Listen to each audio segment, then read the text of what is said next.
Howdy, howdy, howdy. Today is February 25th, 2017, and welcome to The Garden Nerd, Year 2. Spring's just around the corner. I'm just going to give you a quick little blurb of what I got going on for the garden. Alright, let's get going.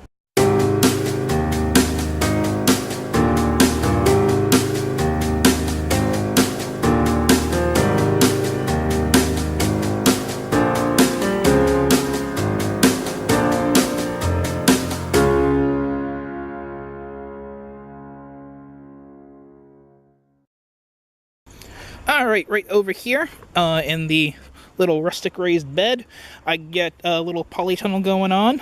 I might do a separate little video on that, but I'll give you like a quick little peek here.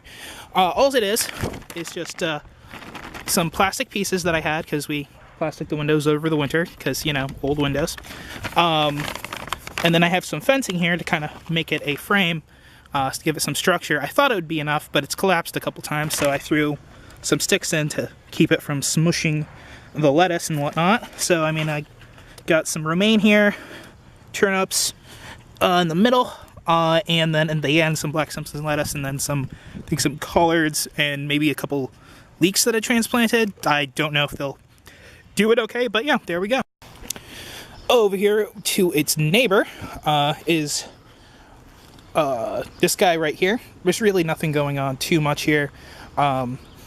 There was the cover crop of the peas, which are kind of buried and kind of dying, which is fine, because that's what cover cropping is for. There are some carrots still in here, kind of experimenting with it to see how they do, see if they will, you know, survive over winter.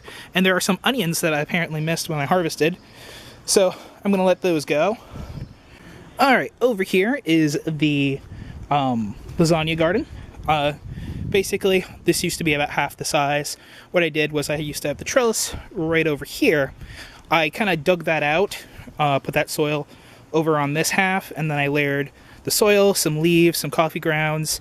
Then I topped it off with some more shredded leaves and some halfway finished compost.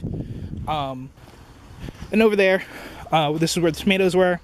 There's the cover crops and the leaves and whatnot. You know, leaving the soil covered over the winter, so this way all the microbial life and stuff shall stay cool and groovy. But yeah, here you go. More of the in-ground beds here with, you can see like the little bits of peas actually survive the winter from what it is, so if they actually grow in the spring, we'll find out. But this is most likely just going to be tilled under a little bit just to have the fixed nitrogen go back in, and then yeah, the rest of them just kind of covered a little bit here and there with leaves. So, you know, not a lot going on here because it's still winter time, but it's a nice, surprisingly like 65 degrees out today. Yay, warm.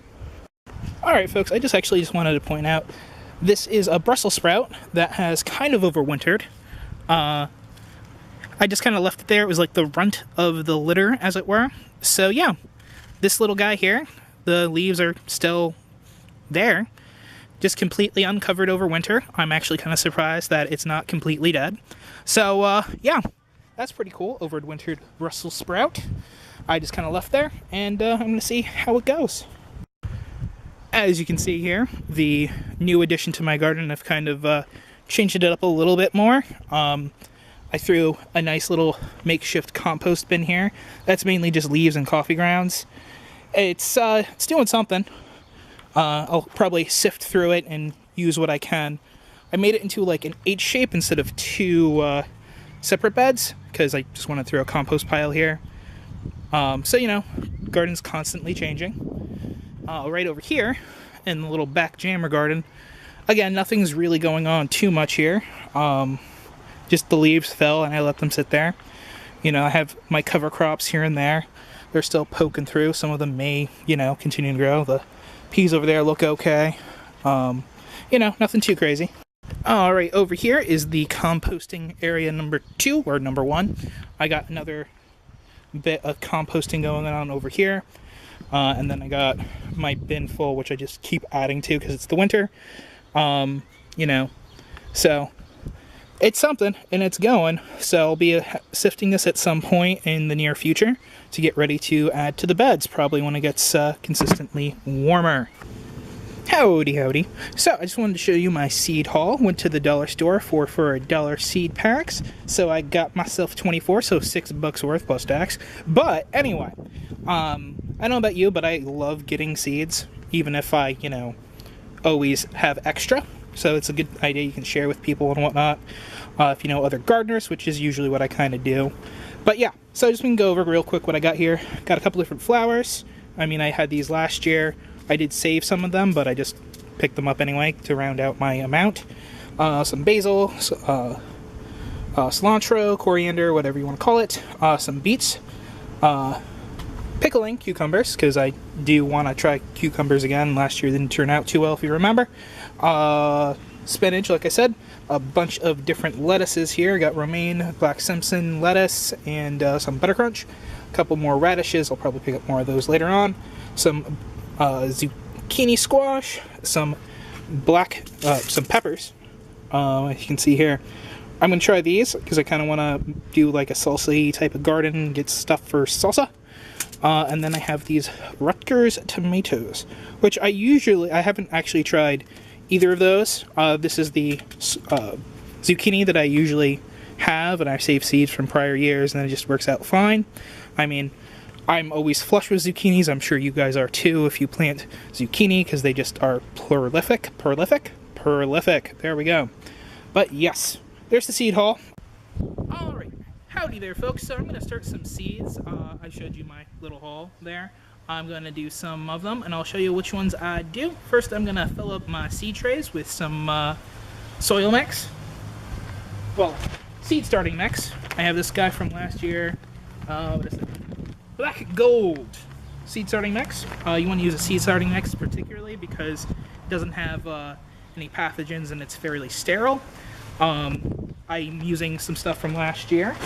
I have my seed trays and stuff from last year, so I'm going to reuse those. If you do reuse them, make sure that you do sanitize them. It's 1 part bleach to 10 parts water. You rinse them off, make sure there's, not dirt and stuff sticking there, because that's how pathogens and stuff can stay in there, and it will, I'm going to fill up my trays. I have my nice seed starting here, nice and moist. So yeah, let's get going. Alright, so to fill up your seed tray, what I just do, just take a scoop, plop it on, and just keep doing that. You can use a little trowel, or you can get your hands dirty, whatever you want to do.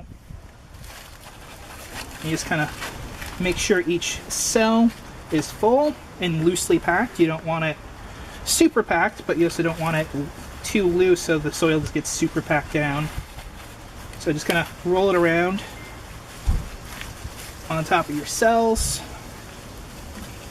Give it a little slide here and there. And then just do a little pop.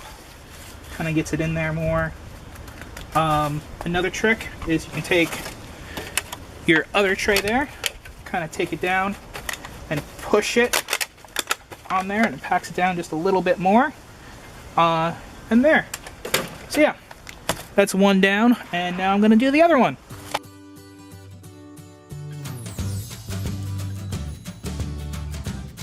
And voila, it is now in there, nice and good.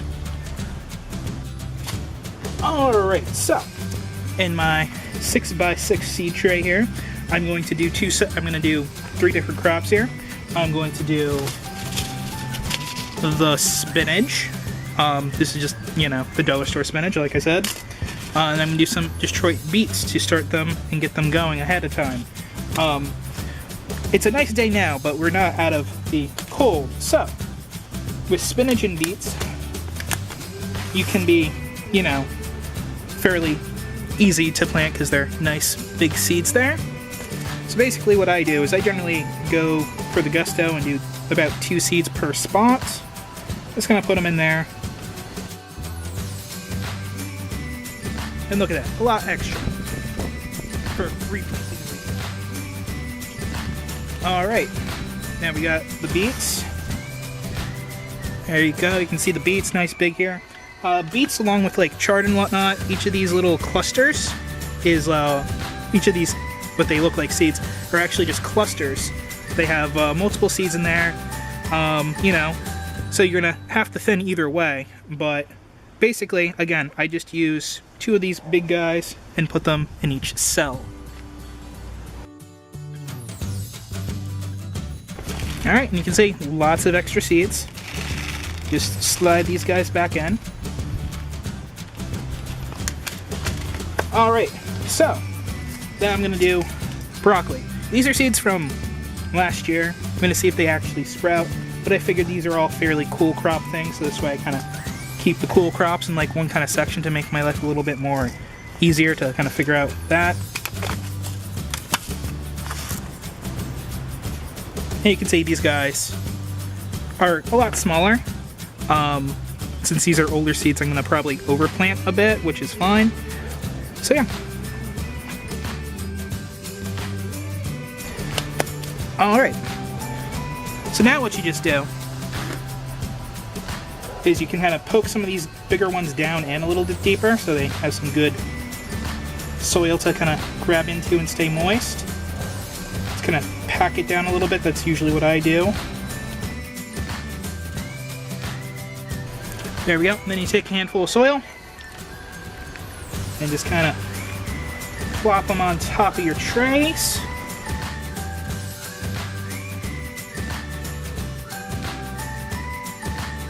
Alright, so make sure you actually label them, otherwise you're going to be super confused later on. So, I just have some popsicle sticks.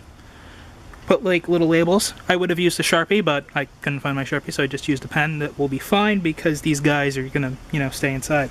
You just kind of stick them in there. You know, there we go.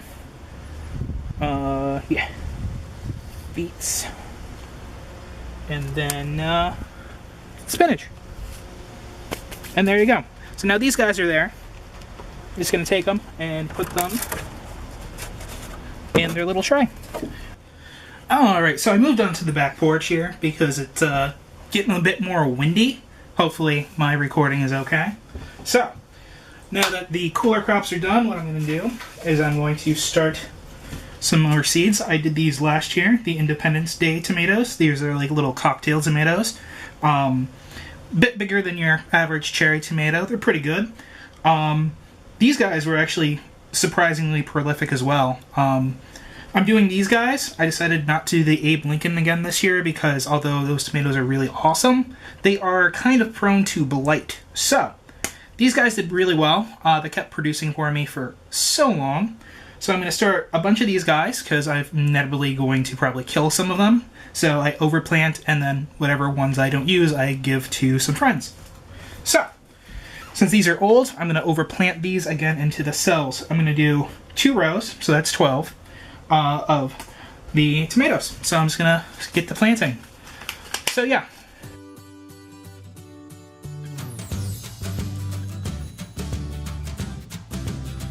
So that's the Independence Day one. So again, little tag. I'll put that in later because I still have to cover the rest with soil. Next, I'm going to then put the peppers in the middle. I don't know why. I just don't want to put 2 tomatoes next to each other. Don't ask me. Alright, so open these guys up.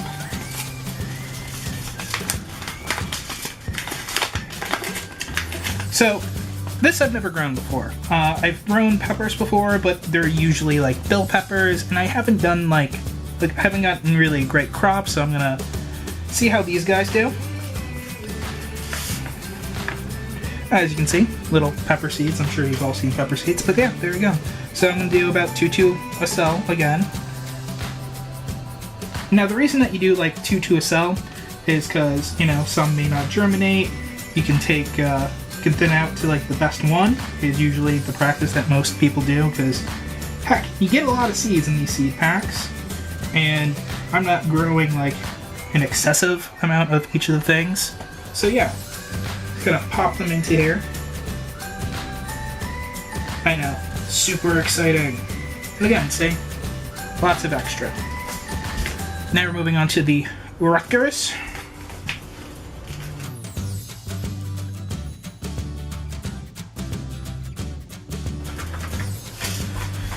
Alright, so there you have it. Again, I just go through, kind of bop the seeds down so that they make some decent soil contact. Sprinkle a layer of your soil on top, potting mix, I'm sorry.